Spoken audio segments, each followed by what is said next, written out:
১৯৭১ সালের মার্চ মাস ইতিহাসের এক ইনক্রেডিবলি ক্রুশাল সময়। তো আজকের এই পর্বে আমরা ওই সময়ের ঘটনাগুলো দেখব একটু অন্যরকম দৃষ্টিকোণ থেকে। দেখব পাকিস্তানের তৎকালীন প্রেসিডেন্ট ইয়াহিয়া খানের চোখে তার নিজেরই দেয়া জবানবন্দির উপর ভিত্তি করে।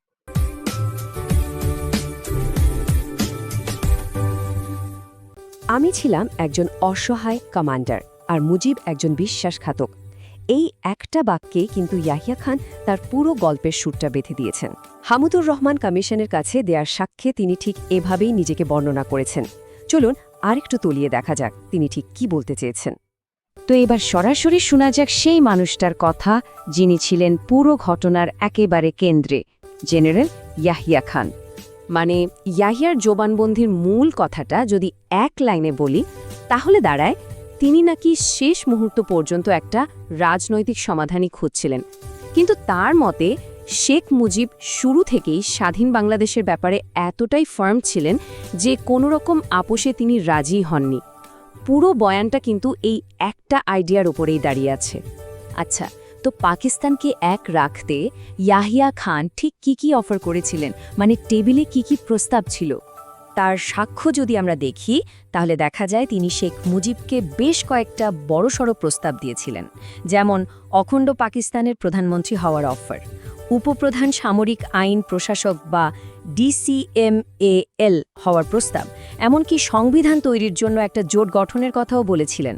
শুধু তাই না, সামরিক প্রশাসনে একজন সিনিয়র বাঙালি অফিসারকে নিয়োগ দেওয়ার প্রস্তাবও নাকি ছিল। এই পয়েন্টটা কিন্তু বেশ ইন্টারেস্টিং। ইয়াহিয়ার মতে শেখ মুজিব নাকি DCMLA হওয়ার প্রস্তাবটাকে হাস্যকর বলে এক কথায় উড়িয়ে দেন। তার ধারণা ছিল এটা আসলে তার জনপ্রিয়তা নষ্ট করার একটা চাল। এখান থেকে কিন্তু দুই পক্ষের মধ্যে যে কি পরিমাণ অবিশ্বাস ছিল সেটার একটা আঁচ পাওয়া যায়। এই স্লাইডটা দেখলে ব্যাপারটা আরও পরিষ্কার হবে। একদিকে দেখুন ইয়াহিয়ার প্রস্তাবগুলো আর অন্যদিকে তার ভাষ্যমতে মুজিবের প্রতিক্রিয়া। এই টেবিলটা এক ঝলকে বুঝিয়ে দেয় যে তার দৃষ্টিকোণ থেকে রাজনৈতিক অচলাবস্থাটা ঠিক কতটা গভীর ছিল। এবার তাহলে মুদ্রার অপর পিঠটা দেখা যাক, মানে শেখ মুজিবের শর্তগুলো কি ছিল যা ইয়াহিয়ার মতে দেশকে ভাগ করারই শামিল ছিল। কনফেডারেশন, এই শব্দটা ইয়াহিয়ার বয়ানে বারবার ফিরে এসেছে। আচ্ছা, এটা দিয়ে তিনি ঠিক কি বোঝাচ্ছিলেন? তার মতে শেখ মুজিব যখন পূর্ব আর পশ্চিম পাকিস্তানের জন্য আলাদা জাতীয় পরিষদের অধিবেশনের দাবি করেন, তখন সেটার ঐক্যবদ্ধ পাকিস্তান থাকে না।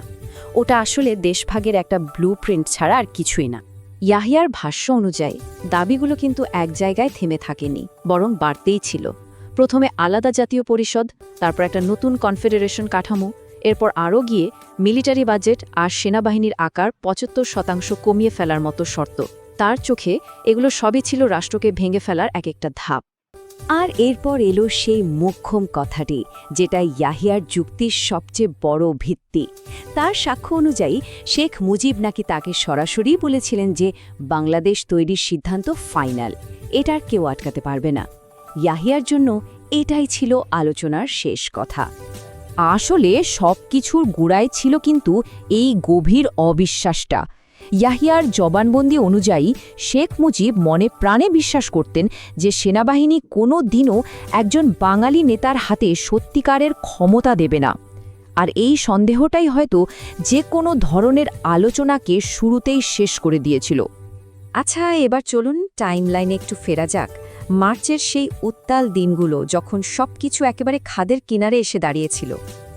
এই টাইমলাইনটা খেয়াল করলে দেখবেন পরিস্থিতি কত দ্রুত হাতের বাইরে চলে যাচ্ছিল। ২৪শে ফেব্রুয়ারি ভুট্টো ঢাকায় অধিবেশন বয়কটের ডাক দিলেন, ৩ মার্চ ইয়াহিয়া অধিবেশন স্থগিত করলেন, আর ১৫ই মার্চ যখন তিনি নিজে ঢাকায় এলেন তখন দেখলেন শহরের কোনো নিয়ন্ত্রণই সরকারের হাতে নেই। আর ফাইনালি ২৫শে মার্চ আলোচনা পুরোপুরি ভেস্তে গেল আর এলো সামরিক অভিযানের নির্দেশ। ইয়াহিয়ার বর্ণনায় কিন্তু পশ্চিম পাকিস্তানের রাজনৈতিক চাপের বিষয়টাও উঠে এসেছে। যেমন তিনি বলছেন, অধিবেশন স্থগিত করার পর ভুট্টো নাকি তাকে বলেছিলেন, জেনারেল, আপনি পাকিস্তানকে বাঁচালেন।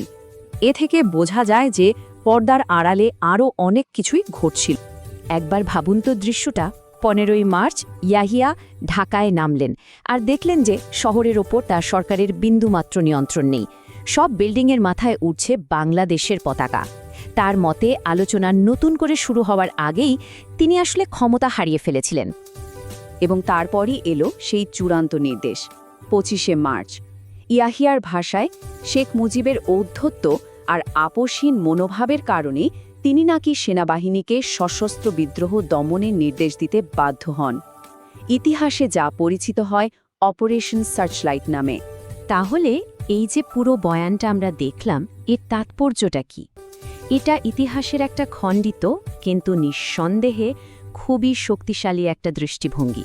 এক কথায় বললে ইয়াহিয়া খানের সাক্ষ্যটা হলো নিজের কাজের পক্ষে দাঁড় করানো একটা যুক্তি।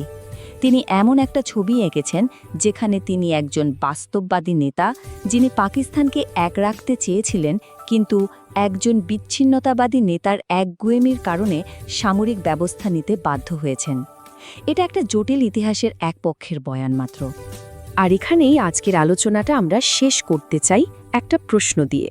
ইতিহাসের কোনো একটা পক্ষের বয়ান, বিশেষ করে ক্ষমতার কেন্দ্রে থাকা কোনো ব্যক্তির বয়ান, পুরো ঐতিহাসিক ঘটনা প্রবাহ সম্পর্কে আমাদের ধারণাকে ঠিক কতটা প্রভাবিত করতে পারে?